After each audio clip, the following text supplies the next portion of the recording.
So sige po, para po sa next topic natin, ngayong oras de peligro, ito, medyo magigising kayo nito kasi talaga naman, gusto niyo yung mga ganitong mga topic eh. So, para po i-discuss, women and children, violence against women and children, tawagin po natin ang classmate ko, nakasinggat ako, palakpakan niyo po ng malakas, may kasamang hiyawan, police program, my God, ay, ang lakas ng palakpak, hindi ako makapaniwala.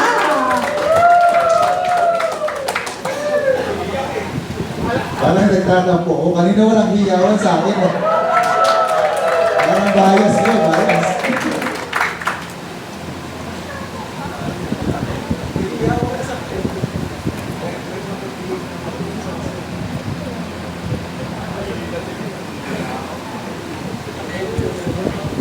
Yan, magandang hapon po sa inyong lahat.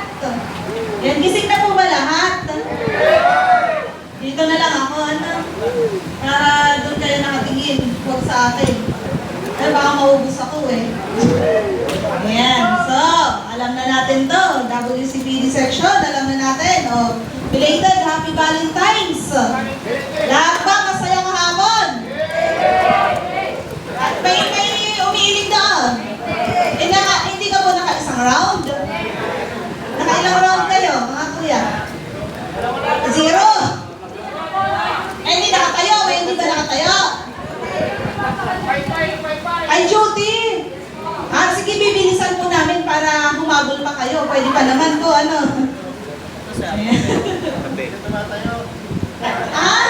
Ano yun? Ano yung hindi mo tumatayo? Bakit? Nako po. Ay, na. Baka sa topic natin dito may tatayo po, ano? Tatayo para sumagot. Diba? Kasi malamig eh. Malamig dito. Kailangan natin tumayo para sumagot. Ayan po, sa WCPD section, ang aking i-discuss na una. Ayan, si RA 9262. Para sa mga mag-asawa. Kasama po ang anak dito. Sa 9262, kasama po dito, ang maaaring magsampalang po dito eh, mga babae. Mga kuya, hindi po kayo pwede dito. Ako, sa amin po itong mga babae. Ako po, inubo na. May tubig po tayo doon. So, yan po. Sa RA 9262, ang pwede pong magsampan yan is yung asawa, legal, yung kinasal. Pwede yan yung si Iskabeche. Pwede din yung, baka may minudo, Hindi, pwede yung si Kabit. Pero si Kabit, alanganin. Baka pag nagsampa ng 9262, pati siya pakulong nung legal na asawa. Pwede din po mga nakarelasyon lang po ninyo na, 1 araw, 2 araw, kasama po yun. Mga naka one night stand ninyo, ilang oras lang, 1 oras, 30 minutes, yun lang, no? Kasama po sila pwedeng magsampa nito. O mga kalibin ninyo, pwedeng magsampa po niyan, ha? Tandaan ninyo, kaya ingat-ingat po sa mga sinasamahan. Mga MU na sinasabi, o jowa-jowa, pwede pong magsampa nito. Ako. So yan, ang una natin, physical abuse. O, sa mga mabibigat ang kamay, sino po may mabigat na kamay dito? Wala, magaan po lahat, magaan lahat. O, ayan, sa physical abuse, yan po yung mga binuong ng pupugbog, nananampal, nangungurot. Ano bang pwedeng gawin? Nananadyak, yung makatiyang paa din. Tadyak doon, tadyak dito. Kasama po dyan. Yung makikita natin na sugat physically, yung makikita ng ating mga mata. Yun po yan mapasok sa physical abuse kung saan pag nangyari ngayong gabi, kailangan po within 24 hours, kailangan po mag-medical po yung biktima. Inuulit ko po, within 24 hours lang po ha. Kasi hindi po matatanggap talaga yung medical niya kung makalipas ng 24 hours bago po magpunta hospital. Ang hospital na pwedeng puntahan, hindi po pwede sa private. Kailangan po public hospital. Santa Maria, Malolos, saka sa Johnny Hospital. Yun po ang mga pwedeng puntahan. Inuulit ko, hindi pwede po ang private. At within 24 hours, kailangan po may physical examination po yung victim natin. Yun po ha, sa physical. Pangalawa, ang psychological or mental abuse kung saan, sa utak, sa pag-iisip. Pag naaaning na, di ba? Sa mga mahilig magmura dyan. Sino ba ang pinaglihi sa ano, pinakain ng ano yung pinapakain, kaya madaldal ang mga lalaki daw? Ang paniniwala? Oh, yun. Sino mga pinakain ng ganon? Ay, siya po.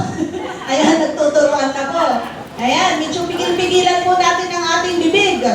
Lagi tayong magdala ng tuwalya o kahit anong pangsapak sa bibig natin pagka hindi natin napipigilan magmura po, ano?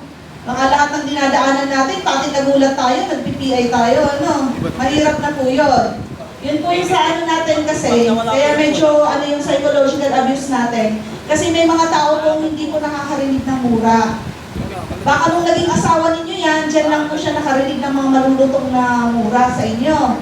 Abay baka mamaya biglang nahimatay dahil pala doon. Nasasaktan yung mga damdamin, at yung isip niya.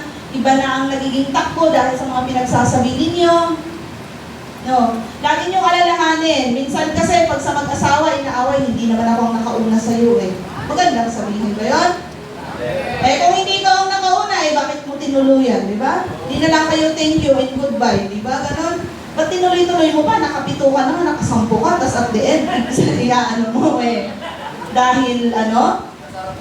Oo, di ba? O kahit hindi ka ang nauna, pero nasarapan ka, di ba? O saan tayo doon?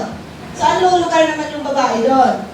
O, kung gusto niyo magandang asawa, o, dapat may pera kayo. Papuntahin niyo sa parlor. Huwag yung anahan. Ang gawin na lang niya, magpakuskus ng kuko, mag-lipstick, magpa-reband, maligo araw-araw, 10 beses, para mabango lagi. So, di ba? Kung yun ang gusto ninyo na gusto niyo ang asawa. Pero ang gusto ninyong asawa ay mayroon kayong anak, syempre, hindi may iwasan. Tataba, uunahin niyo yung kapakanan ng mga anak niyo, ni hindi makapag-lipstick, ni hindi makapagpunas ng kilikili. Kaya syempre, kapag uwi ninyo, may sinigang lagi, di ba? Oh.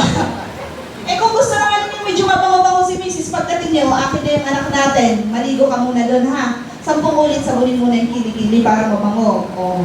Di ba? Kasi nasa inyo po din yan. Kasi reklamo kayo ng reklamo eh. Pinapabayaan yung asawa niyo, ni pambili ng lipstick, wala kang may bigay. Panty niya, gutay-gutay niya, lagi niyong hinahatak. O, di ba? O, saan doon? Ang hustisya. Eh, lagi yung asawa niyo, nasa bahay pa kasi ilan yung anak niyo? 5, 7, 10. Di po ba? Bakit parang sinisirmunan mo kami? Akala ko namin tuturuan mo kami dito. Hindi po, parang i-share din po ninyo sa mga kabarangay ninyo. So baka hindi po nila alam. O, huwag mong agawin yung asawa ko, inaalagaan ko yan, ginagastusan ko yan. Yung asawa mo kasi gastusan mo para laging maganda. O, para hindi na kailangan mang-agaw. Kaya lang minsan kasi, yung mga lalaki yan din, sabi na huwag ko lang pagandahin yung asawa ko. Kasi baka mamaya, maka 5 pa. Ano, maagawan pa ako ng asawa kasi ang ganda ng asawa ko, kaya dyan ka na lang, kahit anong amoy mo, pwede na yan. Kaya lang, minsan pag gano'n, nagsasawa na sa huli, susumbatan, lagi ka namang babaho, kaya naghanap ako ng mabango-bango. Diba? Oh, yun. So dapat, yun nga, yung psychological, huwag niyong mumurak yung asawa niya, huwag niyong ibaba yung pagkatao niya, kung alam naman ninyo na ganyan ninyo siya nakuha, bakit kasi, di ba? Tanungin niyo, ba't kasi? Di ba? Dapat sa una pa lang, huwag na. Kung sa huli lang din pala, eh magsusumbatan kayo. Huwag na lang. No. So yun po yung psychological natin, kailangan po may psychological assessment po ngayon. Hindi na po pwede yung kwento lang. Kailangan po mayroong psychological assessment. Ang psychological assessment natin is pwede siya sa private kasi po wala po siyang public. May public man, kaya lang po ang doctor is ilan lang po ang pumapayag na mag-testify in court.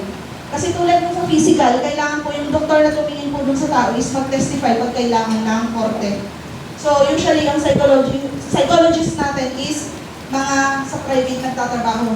Mahal po yun, 15 to 35,000. Pero huwag niyo sabihin, ay mahal naman pala, pwede pala, mura-murahin ko na lang yung asawa ko. Huwag kong bubugin, pero bubugin ko siya ng mura. Huwag naman pong ganon. Kasi yun nga, mahirap patunayan yan, mahirap din magkukuha ng certificate na para sa psychological na yan. Pero may iba din naman po na tumutulong tulad ng DSWD po natin, may libre po, kaya lang may schedule po yun. 4 months po ang inaabot bago po magkaroon ng assessment po yung isang biktima. So pagka may biktima po sa atin, i-refer po natin yung sa DSWD. Halimbawa, may pumunta po sa inyong barangay at alam niyo sa psychological abuse lang po siya, i-refer po ninyo kay Bausi. Tapos si Bausi po, i-refer na po niya sa DSWD. Pagkatapos ng assessment niya at nakuha na po niya yung papel, yun po ang dadalhin sa amin sa police station. Lagi nga, uulitin ko, ang mga Bausis hindi para sa inyo, pero kayo po ang unang-unang makakausap. Kayo ang unang-unang lalapitan para alam din po ninyo kung paano sila i-advise. Kasi kailangan po lahat ng papel kumplituhin bago po pumunta sa amin para yung mga kabarangay po ninyo hindi na pabalik-balik. Kasi minsan mga biktima pabalik-balik kaya umaayaw na, napapagod na. Pagod na nga ay sa oras, sayang ang oras, pera, pamasahe, syempre pupunta sa amin. So yun po ang dapat ninyong gawin. Yan po yung sa ating psychological. Lahat po yan dapat sa physical abuse, lahat po yun kailangan kumpleto ang papel. Pagka ang psychological kasi or mental abuse is usually po yan, regular filing po yan eh. Hindi po siya pang-inquest. Ang pwedeng inquest natin dito sa physical abuse. Yung mga asawang nabubugbog na nagpatulong sa inyo, yun po yung ini-inquest po natin. Pero madali lang naman po kasing kuhanin yung certificate ng mga yan. Yung physical, yung ano nila, physical na ibibigay ng ano na yun, ng doktor. So agad-agad yun. So ang pangatlo natin is yung financial. Sinong mga ano dyan sa labas? Wala? Wala po? Walang labas, lahat loob. Kaya kami nabuo eh, no? Ayan. Pagka tayo naman, may anak tayo sa iba, sustentuhan natin, ha? Kailangan din naman ng sustento. Lugot laman din naman ninyo yan, di ba? Inungulan naman ninyo yan, di ba? Pinagpawisan din ninyo yan. Pinagpuyatan pa, di ba? So dapat, ha? Oo, yun nga, pinagpawisan ninyo yan. Kaya kailangan sustentuhan. So ngayon sa financial abuse, hindi po hinahawakan ng PNP yan. Ang financial abuse po natin, dinudiretso po natin sa family court sa Malolos, RTC. Family court po yun. Ang kailangan pong dalhin, birth certificate po. Ang nakalagay po sa birth certificate na tatay ng bata is yung nirereklamo niya. Baka naman, yung isa, si Miguel, tapos ang nirereklamo niya si Juan. Paano nangyari yun? Diba? Kung sino nakalagay sa birth certificate, yun dapat ang nirereklamo niya. Diba? Yun po ang titingnan po natin. Birth certificate, kung ang nakalagay doon, pangalan ng nirereklamo, yun po yung dadalhin niya sa Malolos. Para po, ma-court na ang bahala po sa kanila. So wala na tayong problema sa financial abuse, ha? Sa korte na po yun. Sa barangay, hindi. Sa PNP, hindi din po. Pangatlo, economic abuse. Ano po ba yun? Sinong may idea po doon? Economic. Sino po may idea sa inyo kung ano po yung economic abuse natin? Sino po po? Sustento? Ang sustento po is nasa financial abuse. Ayun, tama po. Tama po. Yun. Hindi ninyo pinapayagan yung asawa nyo na magtrabaho sa harana. Tama po ba yun? Hindi po. Dapat ang trabaho din is matino. Ano po? Kahit nagkakuskus ng, ng kuko. Matino namang trabaho yun. Pero kung sabihin niya magtrabaho sa Golden Bee, mag-apply kay boss ng dito sa LBC,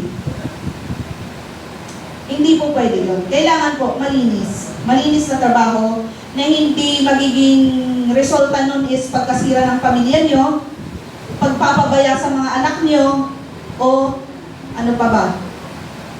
Madagdagan ka na asawa niya. Di po ba? So dapat sa economic, yun ang nakalagay po doon, kailangan po payagan yung asawang magtrabaho. Kasi minsan yung mga asawa po natin, may mga profesyon yan, ang napangasawa natin, teacher, halimbawa, huminto siya dahil may mga anak kayo, kaya hindi na siya nakapagturo. Malalaki na yung mga bata gustong magtrabaho. Payagan ninyo. Kasi baka kasuhan kayo ng economic abuse, di po ba? Sayang din naman, nakakatulong din naman. Matino naman yung trabaho, pagbigyan na po ninyo. Ano po? Kasi may mga kasuhan ng mga ganon. Bakit kaya? Bakit may economic abuse? Ayaw na yata. Ayaw na pala. Bakit hindi pinapayagan yung asawa, bigla akong kinasuhan ng economic abuse? Ganon yun. Isa pa, dito, yung latest lang namin na sa waran, Ang kaso kasi niya is 9262, Section 5, H, E, and I. Sa economic po yun. Ang ginawa kasi ni lalaki, binenta yung mga kambing nila. Hindi binigyan si Mrs. kahit piso. Pinagbentahan ng kambing nila, sinarili niya. Doon pumasok ko. So, ibig sabihin, papasok din pala yun. Ano, pagbebenta ng mga ari-arian ninyo, na hindi man lang ninyo binigyan si Mrs. live-in partner ninyo. Considered kasi yun, kasi sila almost 13 years na magkasama. Lahat ng kambing na yon pinagtulungan nila.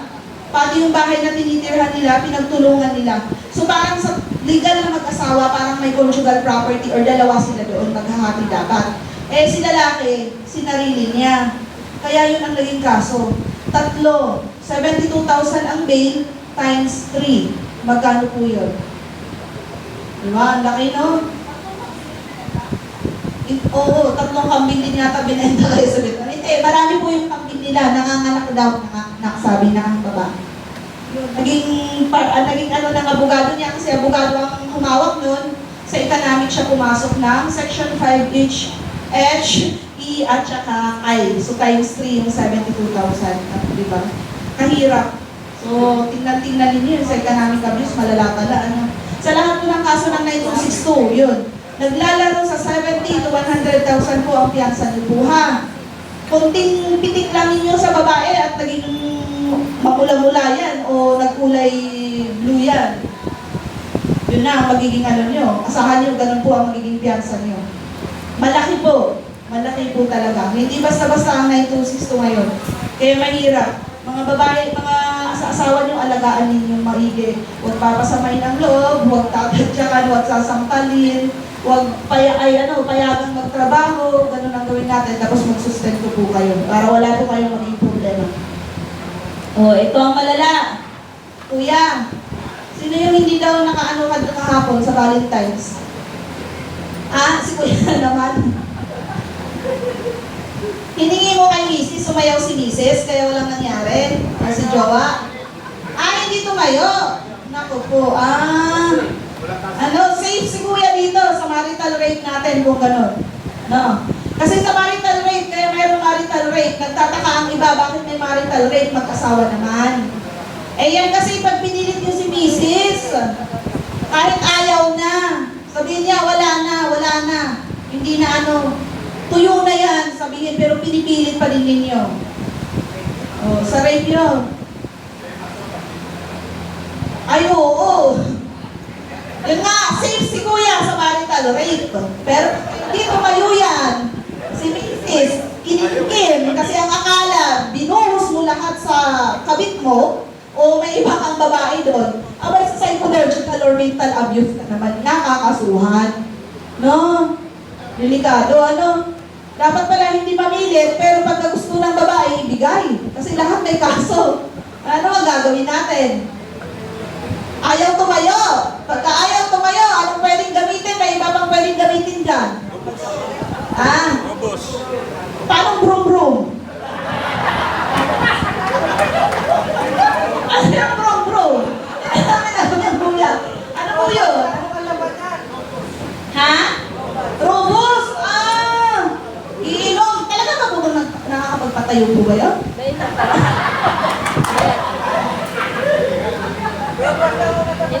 Baka delikado naman yan. Hindi, yung totoo po ba? Hindi, nakakapagpatayo talaga yun. Hatiin, kalahating oras. Sabihin mo kay Mrs., sige, maligo ka ng 30 minutes muna dyan. Dito muna ako. After 30 minutes, siya ka lumabas. Kasi pagka po, ma-overdose naman. Ilang oras po ang tayo nun? Magsasawa si Mrs. naman. Naku, baka masubrahan naman ninyo. Sunod yan, pag sobrahan naman. Pero kayo po, may nararamdaman na kayo. Wala. Ano ba yan? Pang babae po ba talaga yun?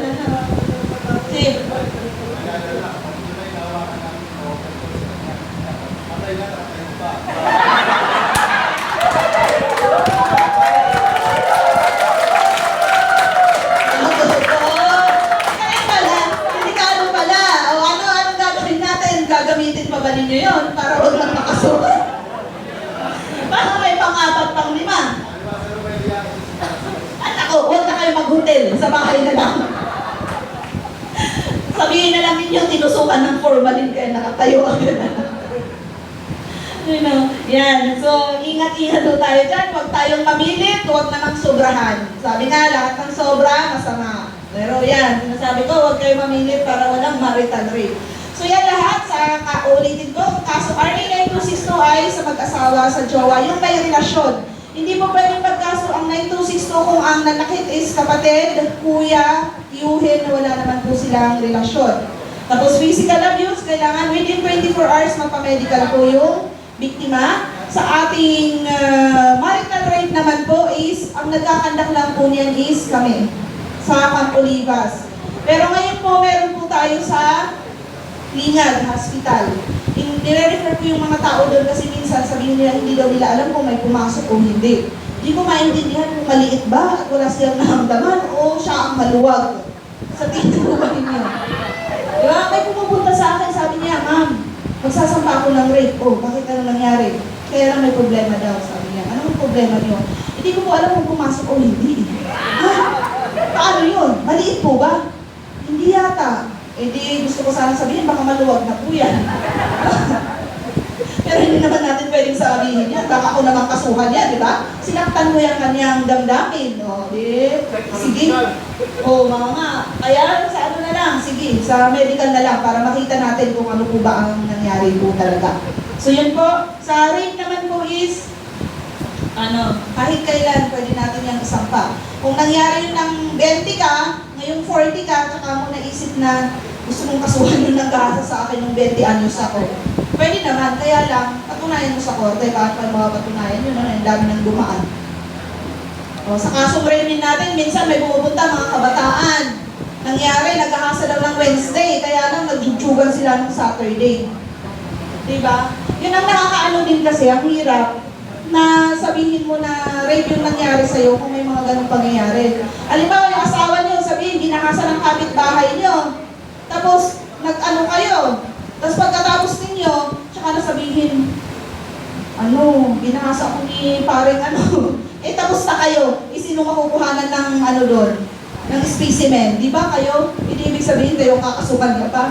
Diba? Yan ang mahirap po kasi sa natin, sa rape natin. Kaya lang pagka sinabi ng babae nagkahasa siya, siya nang bahala sa korte. Kaya lang yung sinasabi na namin, mahirap po patunayan yan sa korte pag nandun tayo.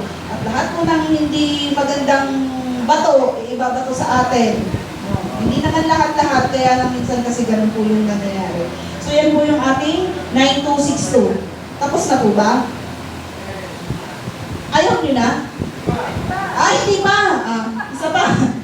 Ayan. Sa 7610 naman, ayan po, parehas lang po yan. Pero magkaiba po sila ng biktima. Kasi ang biktima sa 7610 ay yung mga minor de edad na sinasabi natin. Mga Daisy, 16, 17, may mga 14 din palang kasama dyan. Mga 12 anyos, mga ganun. So same lang po, physical abuse, psychological abuse or mental, may financial abuse, yun lang din po yun, yung hindi sila sinusustentuhan.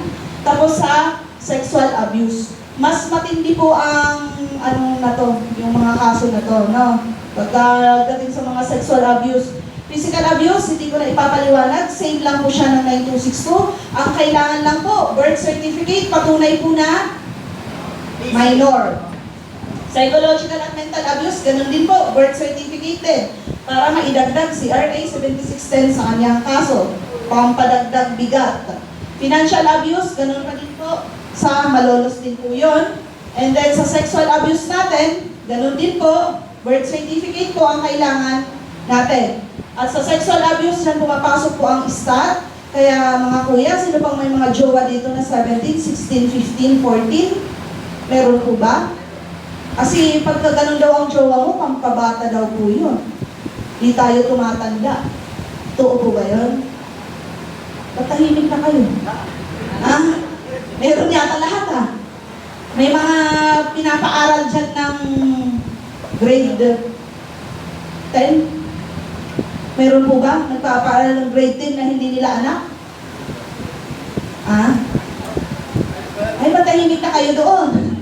Meron po ba? Ay, may grade 12. Pero hindi mo anak yan, grade 12. Ilang taon na po yung grade 12? 18 na? Pwede na yan, 18 naman. Pero pagka nasa 17, 16, 15, mga kuya, ingat po kayo ha. Kasi kahit pumayag yan, kahit siya pa yung nasa taas, siya ang nakapatong, may kaso pa rin kayo. Oo, kahit pumayag, kahit pa nga gumagapang na siya dyan eh. At naglalambitin na siya. O kahit nagtututuwad siya, pag pinatulan mo, kaso ka pa din. Di ba? Ang hirap, no? Ano ba yun? Eh, siya ang may gusto na eh, no? Anong gagawin niyo? Pinapasok na kayo sa kwarto, kahit nakapadlock, dumadaan sa bintana. O, di ba? Nakapadlock ang bintana, at saka yung pinto, naging helicopter, galing taas. No? Pero may kaso pa din po. Kasi yung mga nilalaban po nila is sa edad po nila.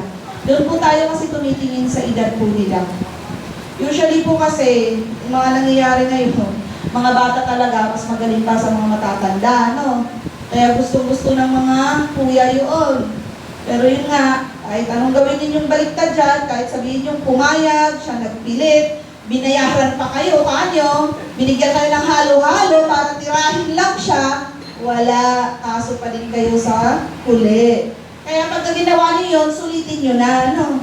Kasi hindi nyo magagawa yan sa loob. Saan nyo gagawin yon? Sa poste. Baka kayo pagtripan dun sa loob. Ano po? Eh, lagi yung sinasabi, huwag na kayong pumatol doon. O, kung 50 ka, pumatol ka sa 51, sigurado pa tayo doon. Walang kaso yun. No? Kahit unlimited pa yun, walang kaso pagka ganun. Unlimited, kaya pa kaya, di na nga tumatayo, ano? Pero yan po, pagka pibatol tayo sa mga minor de edad na yan, lagi po tayong may kaso. Yun po ang hirap po doon. Tapos, yun ay isa pa, pag-responde po sa mga yan, na mga bata, di ba? Usually, ang nangyayari po, gusto nila pakulong agad. Kaya lang, pag nasa police station na naman, mag-uusap-usap yung pamilya na lang. Areglo na naman. So, bago po ninyo dalhin sa amin, tanungin ninyo, ano ba? Kulong o areglo ang gagawin nyo dyan? Pero huwag naman kayo magpa-video ganun ang tinatanong nyo, ha? Baka naman kayo ang kasuhan nun. Tanungin po ninyo yung victim, yung magulang. Kailangan po sa minor na kailangan may guardian po yan. Hindi pwedeng mag-desisyon po yung minor kung anong gusto niya. Kasi minsan yung bata, bigyan na lang ako ng pera, di na ako magsasampa ng kaso. Pero gusto ng magulang. So kailangan po yung guardian po niya at saka yung biktima, dapat, dapat pareho ng desisyon. Kasi baka mamaya, ayaw ng biktima na magsampa pero gusto ng magulang, mahirap din po yun. Kasi kahit gusto ng magulang, pero ayaw po ng biktima na magsampa, sino po ang kukuhanan po ng statement? Kailangan po yung anak po kasi o yung biktima po kasi ang magbigay ng statement. Halimbawa niyan kasi sa magjowa kayo, si kuya, may jowa siya, asa na yun? Wala na. O may jowa siya, 17, nahuli ng nanay, nakatwad sila doon sa banyo. O magsi-CR yung nanay, launa ng gabi, naabutan sila doon. O, ang sasabihin ng nanay, hindi, kasuhan mo yan. Kasuhan mo ng rape.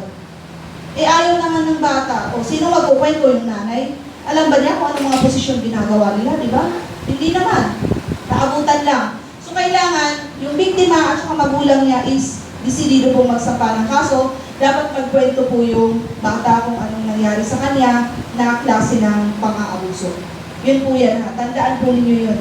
Pagka ipasa nyo kay Bausi, ito yung kwento, sabihin niyo sa kanya, kausapin niyo yung victim at talagang desidido, pa-medical. Kung sakali man na maka-encounter din po kayo ng hindi naman po sigurado kung magsasampa o importante po niyan magpa-medical po lagi. Lalo sa physical na yan, kailangan po meron pong medical. Unang-una ninyong gagawin is pa-medical po ninyo. Lalo naman pag umaagos yung dugo, baka naman pinaupo ninyo dyan, ang dami-dami ninyong tanong hanggang sa mamaya mahimatay na, patay na. O, di kayo na naman ang kaso. So, kailangan, unang-una, pag nakita kayo ng dugo, pa-medical po agad-agad. Bago po ninyo po nakuhanin ng detalye or habang tumatakbo yung sasakyan nyo, kinukuhanan ng detalye, tinitext po ninyo sa nag-blatter po sa barangay. So, yun po ha. So, yan, 7610, kailangan natin birth certificate. Kasi sa mga minor de edad yan. Next. tayo dyan, di ba? Tapos na po tayo sa rape. Pero yan, gusto ko lang bigyan ng diin na ang rape po ay nangyayari kapag ang biktima ay pinilit. Hindi nila po ninyo yung pinilit. Nasa tamang edad siya, pero pinilit siya. Minor siya, pero pinilit siya. Yun po ang unang-una kasi sa rape, kailangan pinilit kayo, hindi yung ginusto ninyo. Lalo na sa ating mga may edad, nasa tamang edad tayo, alam natin ang tama at mali.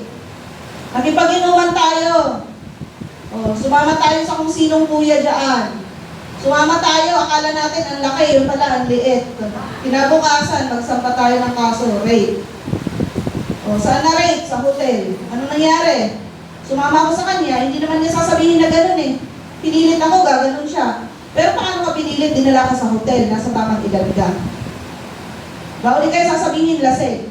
Sa inyo po ba, tanungin ko, pag lasing po ba kayo totally nakakalimutan niyo ang inyong ginagawa? Di ba? Kaya minsan hindi natin paniwalaan yung mga kabataan nasa 18, 19, 20 na sinasabi ginakasa sa hotel, lasing na lasing daw, dinala daw doon. Unang-una pa lang, pagkaayaw natin, yung mga kainuman natin at mga mukhang tikbalang, hindi kahit yung baso hindi natin. Bakit kuya? Nakikilan lang kayo kuya. Hindi po ba kahit kayo, pag ang harapin yung mga babae, mga mukhang bruha, nangangain, nangangain ng tao, syempre aayawan ninyo. Pero kung gusto ninyo, abay sige, magpapalit ka pa siguro niyan, magli-lipstick ka, mag-shorts ka pa, o kaya magdi-dress ka para madaling iangat, di ba? Di ba? Yan naman totoo eh. Kasi kung ayaw natin, alam natin delikado tayo. May pag-inuman ba tayo? Hindi naman natin gagawin yon. Pare-parehas lang yan. Kung ano yung nasa isip na, sabi kasi nila pag may alak, ay nagsabi nun sasabihin ko sana pag may alak, may kasiyahan, ganun sana, may balak pala yun. So yun, isabihin ninyo sa mga kapitbahay nyo, o baka nasa harap sila ng lamesa, kaharap nila mga babae, hindi naman nila mga jowa, mga asawa. O baka mamaya dyan, may malasing dyan, iuwi ng isa dyan, baka akala mo malaki. Tapos bukas, magre-reklamo ka na, huwag mo nang ituloy. Ang gawin kasi, dyan pa lang sa inuman na yan, tanungin mo na, malaki ba yan o maliit? Ganun na, di ba? Para diretso na. Para wala nang gahagahasa, para kung sabihin niya, normal size na, may ayaw kong yan. O, di uwi ka na. Di ba? Hindi yung pagkatapos siya re-reklamo. Diba? O kung kayo naman mga lalaki at baka mahihiyain din naman siya, paglabas nyo, tingnan nyo kung nakangiti. Pag nakasimangot, extend pa kayo. Isang oras pa, extend pa. O, paglalabas kayo nakasimangot na naman, abay tanongin nyo na, ano po bang problema? Hindi ka ba nasiyahan? Ano bang gagawin ko? O baka maituro pa niya sa inyo. O walang reklamo. Kasi mahirap yun eh. Yung akala mo, okay na eh, kinabukasan, may pumupuntang mga kasamahan mong tanod eh. Si Pipita, ni-rape mo daw, wali ka na, sumama ka na sa stasyon. May kasong rape sa'yo, di ba? Yan, so mag-ingat tayo. Hindi palagi pakiralin yung ulo natin sa baba, laging sa taas pa din, ano? Kaya nga nasa taas to eh, kasi dapat ito ang manguna, no? Hindi yung nasa baba, kaya binabayan, sa pangalawa lang yan dyan dito, no? Mahirap na. Mga babae, hindi po tayo ligtas doon, sinasabi ko din sa inyo, baka sabihin nyo, sila lang may ulo. Na dalawa. Meron din tayo, tatlo nga sa atin eh. Ha? Tanungin niyo yung mga asawa niyo kung bakit tatlo. Dapat mas matalino tayo. Tayo nga, mas alam niyo kung bakit mas matalino ang babae kaysa sa lalaki. Yung mga anak pa ninyo, sigurado ba kayo yun?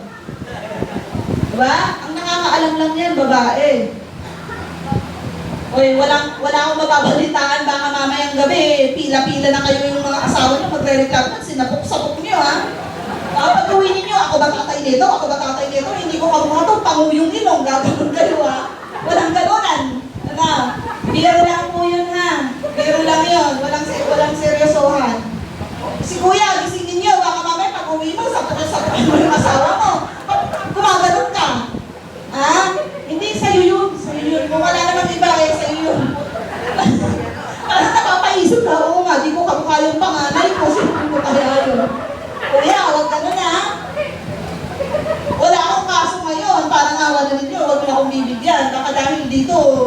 mamayang gabi, pila-pila po kayo doon. Walang ganunan po ha. So yan sa ating rape, balik tayo sa rape. Kailangan po pinilit yan. Kailangan ginamitan ka ng lakas, yung mas malakas sa'yo.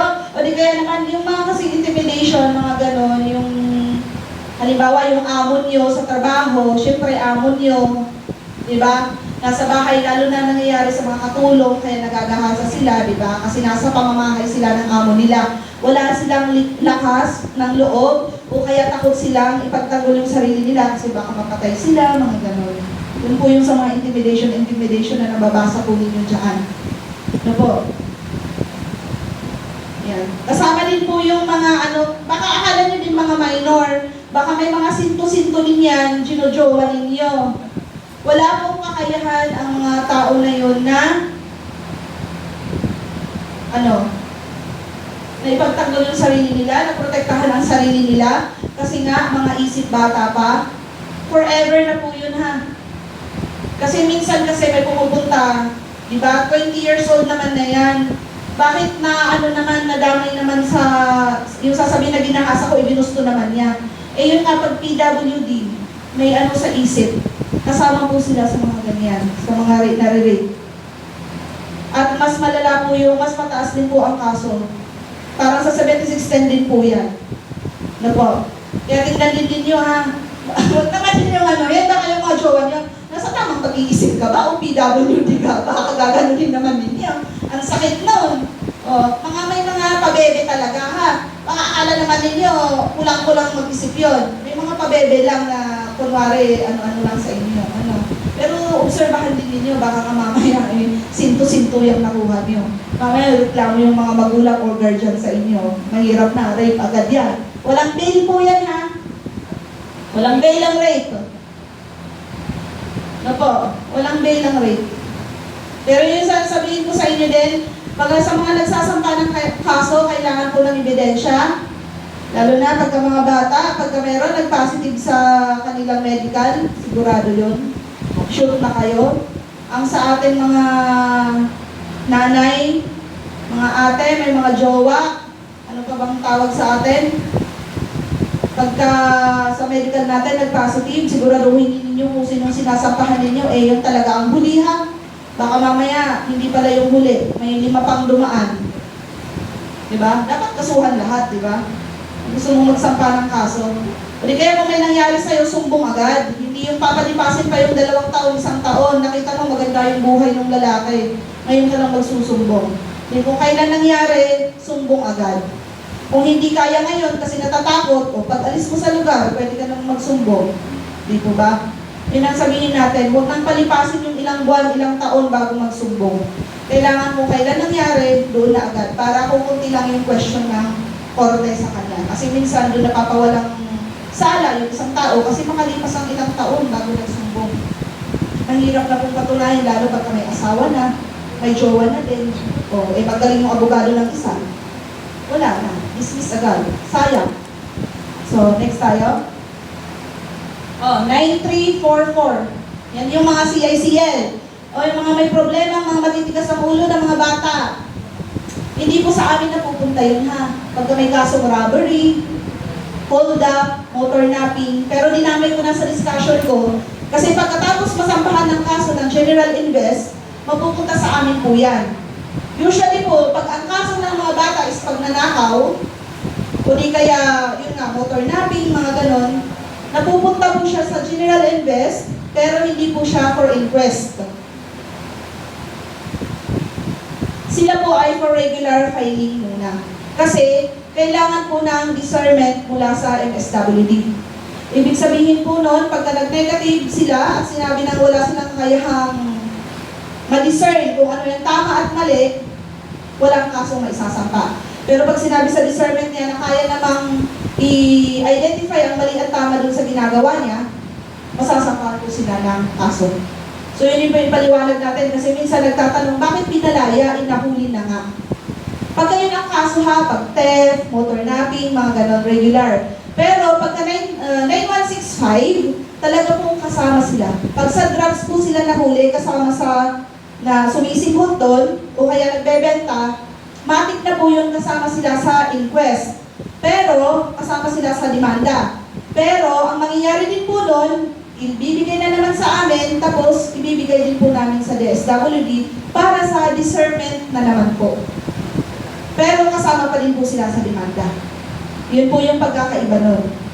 Kasi minsan nagtatanong bakit pinalaya. Mga bata kasi, yan ang batas para sa kanila. Mga CICL natin. May nagpoprotekta pong batas po para sa kanila. Alam niyo po kung sinong gumawa niyan? Hindi po ninyo alam? Ayun. Diba? Na kung tutusin yung mga edad na yan, diba? Ang mga 15 years old above, but below 18 years old, ayan, with criminal liability, yan yung mga pwede pong kasuhan. Yan po yung pwedeng kasuhan na 15 years old above, but below 18 years old. Wala pang 18 pwedeng kasuhan yon. Yan yung mga kinukuhanan ng discernment. Pero yung 15 years old, ay 15 years of age, pero below, mga nasa 14, 13, 12, 10, mga ganon. Wala pong criminal liability ang mga ganon. Yun po yung hindi pwedeng kasuhan. Ang pwede pong gawin sa kanila is intervention mula sa DSWD po ulit. Yun po yung pagkakaulit-ulit nilang ginagawa, ang kailangan po is intervention na po ng DSWD. Ang gagawin po nun ni Bausi ninyo, gagawa ng report, tapos ibibigay sa DSWD. O di kaya ibigay sa amin, dadagdagan namin kung meron pa kami, ibibigay sa DSWD. Yun po yung nakakalungkot. Kaya medyo tayo sa mga bata. Minsan mahirap po Pero yun nga, may curfew naman tayo, warning yun sa kanila. Tapos ngayon, may mga po na, may batas din po yung sa mga nagpapabaya ng mga anak, yung mga magulang. May kaso din po sa kanila. Pero within Bulacan lang po yun. Ngayon ipapasa sa Congress pa yun. Yung mga magulang na nagpapabaya tulad nun nga. Kasi minsan kasi yung mga magulang sila pa nag-uutos. Kasi ang malakas kumita, mga anak na minor, kasi alam nila hindi makukulong. Pero ngayon, pagka marami ng report ng mga ganun yung anak nila, pwede na po yung magulang ang sampahan ng kaso. Ang magsasampa nun, yung vowsy ninyo, lahat ng blatter sa barangay, ipapasa sa DSWD, i-study ng DSWD, gagawan din nila ng report, forward nila sa amin, tapos gagawan na po namin ng kaso. Mababa lang po ang parusa, pero at least meron silang, di ba tinitingnan na, ay, may batas pala na ganyan. Dapat pala yung anak ko is secure ko, dapat hindi gumawa ng ganito. Kasi at the end, kami pala ang kakasuhan. So sabihin ninyo, yung mga magulang nagpapabaya, mga kabarangay, may kaso pala. Gusto ba niya kasama mag-community service sa barangay? O di kayo magbayad ng 1,000, 1,000 lang, Pero malay nyo, baka sa susunod ng mga taon, tataas po yung kanilang parusa na ibibigay sa mga magulang na pabaya sa kanilang mga anak. Yun yung sa RA 9344, kalaban po natin yung batas na yan. Hindi po natin kakampiyan. Sa mga bata po kasi yan. Next. RA 11313, Safe Spaces Act, Anti-Bastos Law. Lagi na yan sinasabi, di ba? Nakita na ninyo yung mga offenses. First offense, 1K, 12 hours community service, tapos mandatory attendance sa gender sensitivity seminar. Pero ewan ko lang, kasi wala pa namang nakakasuhan, regular filing po lahat to wala pong inquest. Regular filing po lahat to. Lahat na kailangan din may ebidensya na gano'n ang ginawa dun sa tao na binastos siya. Second offense, 6 to 10 days na imprisonment or fine of 3,000 pesos. So kung ayaw niyang makulong ng ganong araw, magbayad siya ng 3,000 pesos lang. Sige, pwede sumipol, 3,000 lang naman Diba? Sumipol kayo, didila-dila kayo doon, o kaya magpubad kayo sa harap ng taong gusto niyo. Kasi yan yung kasama dyan, di ba? Mga nagmamasturbate, nagmamariyang palad sa harap ng mga gusto nilang tao. Pwede naman na yung picture, di ba? Mga kuya, noon, di ba? Picture lang ni na, Katya Santos, Aramina, sino pa? Aya Medel, o may nagsabi na, di ba? Pwede na yun. Ngayon,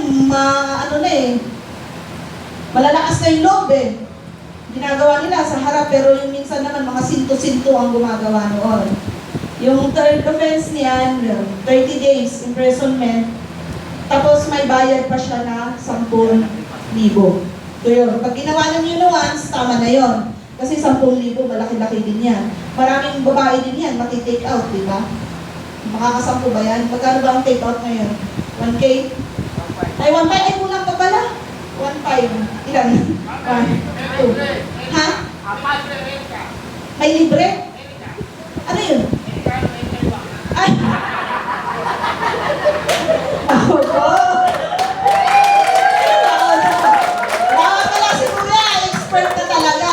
Kuya ha? Anong pangalan natin, Kuya? Ha? Tulfo! Ano Tulfo? Rodolfo ng barangay? Babayan. Ah, wala po kasing mga ganun dun eh, no? Baka kayo pala. Joke lang po. Wala nang may mga ganung kaso, dapat kayo ang haharap para medyo napapatawa-tawa ninyo yung biktima at saka yung suspect, baka sakali huwag nang magtuloy po. Ano? Kayo dapat ang haharap sa kanila. No? Po? Ha? Tipid? Bakit tipid kayo? Ay, si Erika, may pangalan pa. Saan yun? Saan po nagtatrabaho yun? Secret. Sayangan? Ano yan? Estudyante ba? May pinapaaral si Kuya yata eh. So yan, yun yung sa 11313. Alam na ba po natin yan? Nalidiscuss na po ni Ma'am Doray dati yan. So yun, mga refresher lang po yung mga diniscuss ko sa inyo ngayon na kasi usually kayo po ang unang-unang pinupuntahan bilang kayo po ang tanod. So yun ang lagi natin iisipin. Pag sa mag-asawa, re-responde tayo. Hayaan natin yung asawa ang magpalabas dun sa lalaki. Pag nagpunta sa inyo, umiiyak, sinuntok daw siya. Pupuntahan sa bahay, aanyayahan na lalaki kung gusto ng lalaki, pwede. Pero kung aayaw, huwag na po. I-record lang ninyo na pinuntahan niyo yung area at ayaw po ng lalaki na pumunta sa barangay. Huwag po kayong papasok, trespassing po kayo doon. Kasi minsan sa mag-asawa po, minsan hindi tinutuloy. Yung isa nga sinaksak. Di pinuntahan yung asawa, sinugod sa bahay, kinuha. Lumaban, di nasunto. Ngayon at the end, ang magsasampa pa yung asawa at saka yung lalaki. Diba? Kawawa naman yung mga tanod at pulis na responde. Nasaksak ka na, pero isa huli. Diba? Pinasuhan yung pa yung tumulong sa inyo. Yun ang mahirap pag kaya kung paulit-ulit po yung isang kaso sa barangay ninyo, huwag na po ninyong tanggapin yung sabihin nyo sa police station na lang siya magpunta at magsampa na po ng kaso. Kasi tinulungan na po namin kayo, hindi lang isang beses, 2 beses, 3 beses, pero sa huli hindi naman po kayo sumusunod. Kasi yun ang nakakainis no? Todo sumbong sa inyo, halos yung umaano na, sabog na yung bibig, pero sa huli, mahal pa rin daw niya. Diba? Hindi siya sanay na walang kayakap, lalo malamig. Kayo, tatanggalan ba naman ninyo ng kayakap? Kahit kayo, diba? So, ingat-ingat po tayo sa pag-responde. So, next tayo. Meron ka ba? Wala na. Tapos na pala. Yun lang po yung sa akin. So,